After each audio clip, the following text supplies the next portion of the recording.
And there was basically this state of chaos around here. The traffic has now been resumed. We see quite a lot of Taliban security around this area. They are checking people who are moving around this area. Of course, there was this initial concern that there could be a second blast. Typically, that's something we've seen in the past in Afghanistan. So there's a blast whenever rescue services have moved to the spot. There has been another blast.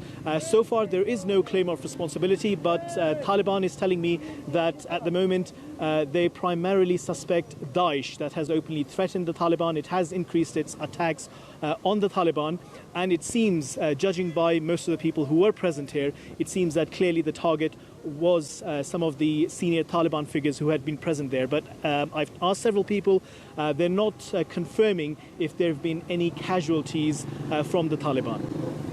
And Hasan, let's just discuss that security situation in Afghanistan at the moment, specifically in Kabul. As you've mentioned, the Taliban being the main targets now.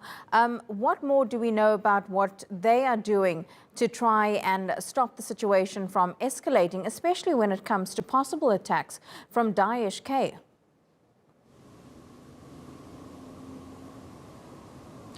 Well, the Taliban is telling me that they have stepped up what they're calling intelligence-based operations, particularly in the Nangarhar province. For example, if you look at the last 7 days, we see at least 37 attacks that were claimed by Daesh Khorasan. Now, the Taliban did not acknowledge all those attacks. They said that some of those attacks were prevented. We see these Taliban bomb disposal units. They're basically trying to defuse IEDs, and they've been doing that throughout the week. So they're saying that Daesh is exaggerating. Daesh is saying that at least 37 attacks have been carried out over the last week. Taliban has been basically launching this crackdown, especially in Nangarhar and Kunar provinces. They've claimed to have basically nabbed several Daesh suspects. One of the people they told me about was a Daesh suspect who was known to kill people by basically making them sit on a heap of explosives and setting those explosives off.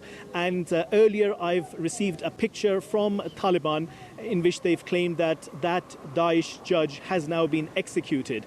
So they're saying that they are really cracking down against Daesh, but I think we have to understand the difficult nature of this asymmetrical warfare. Once upon a time, Taliban had been the ones on the offensive. Now they're basically the ones on the receiving end, and it seems that this time they're facing the wrath of the asymmetrical warfare from Daesh, who have very small pockets in Nangarhar and Kunar, probably some sleeper cells around Kabul and other places as well.